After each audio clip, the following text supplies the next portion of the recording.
If you're here right now, it means you are watching episode 2 of the Balancing Health series that I created all by myself. In my last video, I gave a little bit of insight about what my health and fitness goals were and what I was doing to achieve them. Primarily, I've taken a flexible dieting approach to my health and fitness goals, to where I get a certain amount of carbs, fat, and protein to eat throughout the day that is adjusted by me losing or gaining weight or lean mass and things like that. I also, after 16 weeks, have made a lot of changes, but I'm completely stalled out and I'm in the same weight range and I've been there for way too long, and it's just really frustrating. Even though I see a little bit of composition changes here and there, it's just, I'm trying to wonder what's going on and what I need to do. My first thought was that my coach wasn't giving me the correct macros to work with, and by this I mean I thought that I was actually under eating. I wasn't letting her know how much activity that I was really doing in a week, and so there was no way that she can have an accurate measure of how many calories that I'm burning throughout the day and giving me a number to eat if she wasn't really in tune with what I was actually doing during the week. So then it got me thinking, it got me researching, it got me wondering what the hell I could do. And sure enough, it led me to ask some questions at the gym that I go to, and sooner or later got wrapped up in a nutrition class, blah blah blah, and today I'm getting my RMR tested. So RMR is your resting metabolic rate. So this is the amount of calories that you burn every single day at rest. So you wake up in the morning and you don't move. You literally don't move. You don't go to the bathroom, you don't get up, you don't do your daily gardening, you don't do shit. And your body is still burning calories because it's maintaining all of your organs and your digestive system and your brain and all of the fun things your body does in life. That number right there is paired with another set of calories. So let's say you do get up and garden and you weight train and you're an athlete and you run around anywhere and you are expending calories more than what your body still burns throughout the day. So your resting metabolic rate, or also known as BMR, basal metabolic rate, plus the number of calories you burn during your daily activities, makes up your total daily energy expenditure, or your TDEE. Calories that you take in will balance with the calories that you put out. So basically what this means is if you eat that number that you get throughout the day, then you're going to maintain.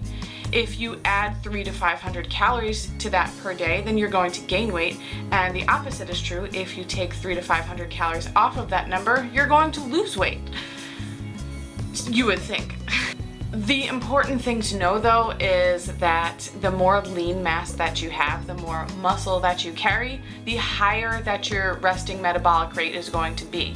So let's say you think that your resting metabolic rate is 1200 calories and it's actually 1500, and you're eating close to 1300, which means you're getting way too close to your basal metabolic rate, your resting metabolic rate, and it means that your body is going to send it into starvation mode because it's only burning what it needs to burn when it's at rest, and that's a number you never really want to get close to. There is a big margin of error, and the amount of exercise and calories that you burn can change week to week, and overall you're going to need to figure out what your specific number is. And the way that you do that is to either find a place that does body fat testing or resting metabolic rate testing, which is probably better.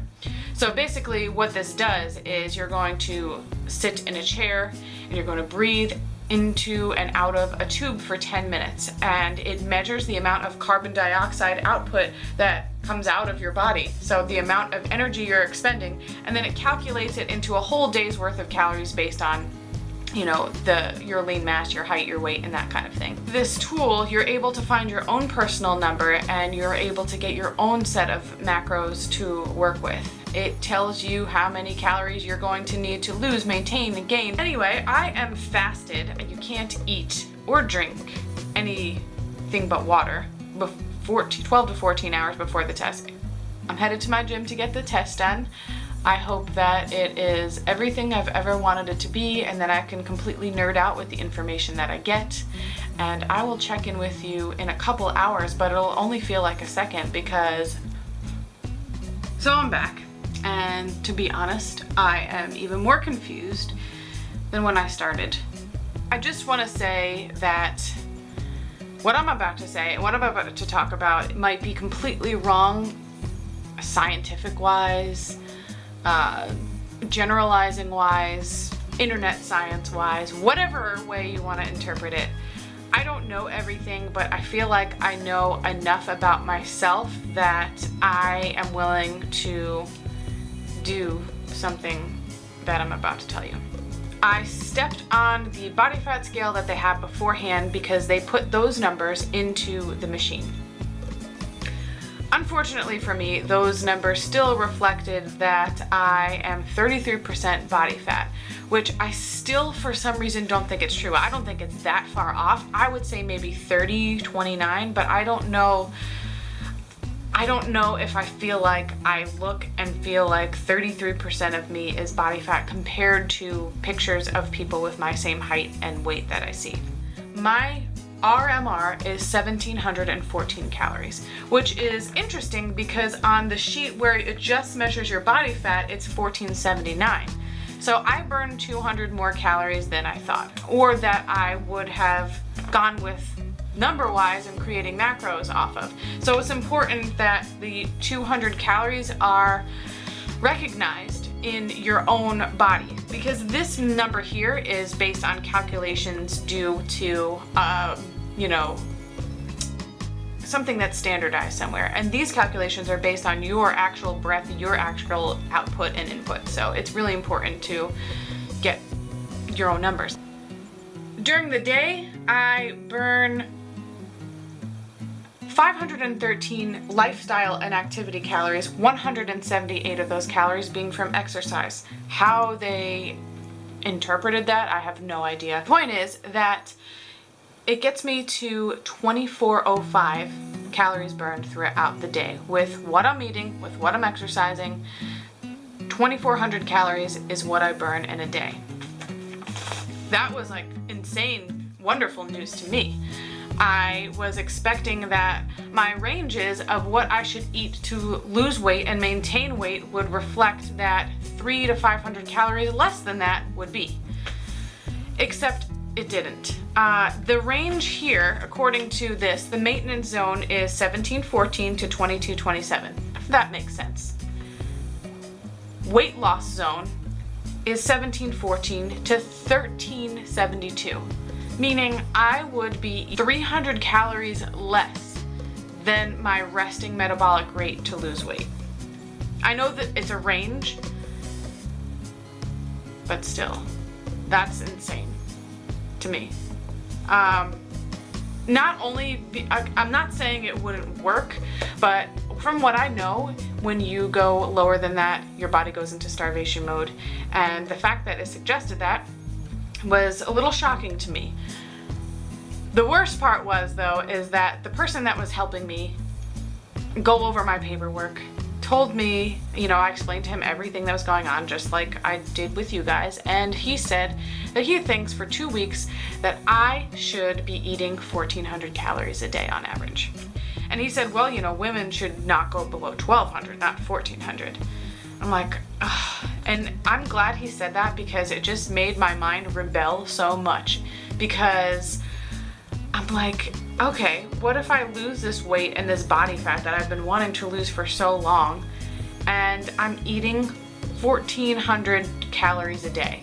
Like, what is my life gonna be like if I can't enjoy food? If I'm constantly tracking in between this number that is so tiny and is smaller than the amount I'm burning as a skeleton? It doesn't make sense to me.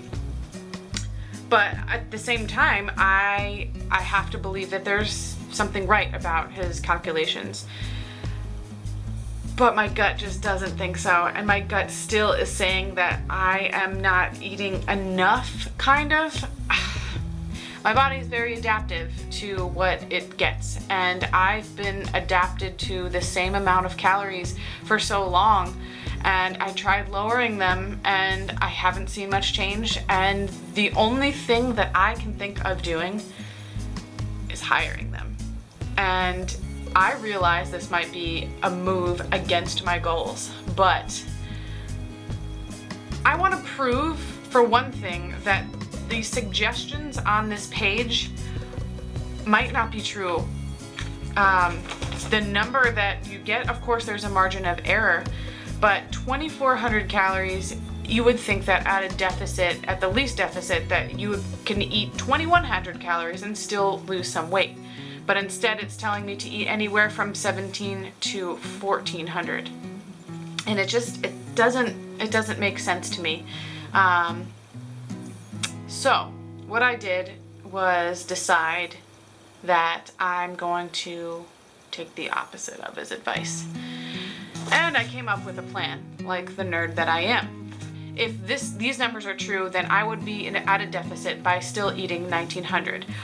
The worst that can happen are these things. Number one, I can maintain my weight. Hello, I've been doing that for 2 months. I got this. Or number two, I'm gonna gain weight.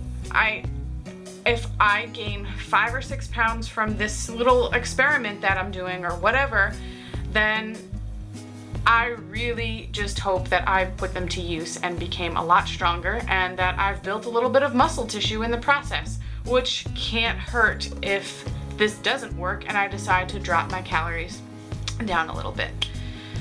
On my weight training days, which are 4 days a week, I'll be eating 2,100 calories, 140 grams of protein, 50 grams of fat, 270 carbohydrates. It seems like a lot. 4 weight training days, which means 3 days are left over, since 1,900 is the average and 2,100 is going on those days to support the growth and recovery with those extra carbs. On my rest days, I'm going to be eating 1,630 calories, which is 130 grams of protein, 45 grams of fat, and 175 grams of carbohydrates roughly. It's still a lot of food, and it's still something that I'm used to. I am a little bit terrified to jump my calories up like about 300-400 a day on average. And the more that I think about it, the more it's crazy to be terrified about something like that. There's way much more going on in the world than being terrified of adding more calories to your diet that you may actually need. This is just the headspace that I'm in right now. So we're gonna go with it, because there is no reason to not do an experiment like this, because I don't have severe aesthetic goals. I don't have a show to compete in or a meet that I'm lifting weight in to do, and I have the whole summer ahead of me to focus on something like this, so why not? Like I said, the worst that'll happen is that I'll gain weight, but I'll be stronger, and that I'll just back down. And it might be a nice break for my body to actually eat a little bit more after so long. So that's what we're gonna do. This video is my commitment to what I just said. And if I gain weight very quickly, my instinct is gonna just be to pull back and not let it run its course. So I have to do 2 weeks worth. I have to find it in me to just stay strong anyway and do 2 weeks worth of this to really see what's going on.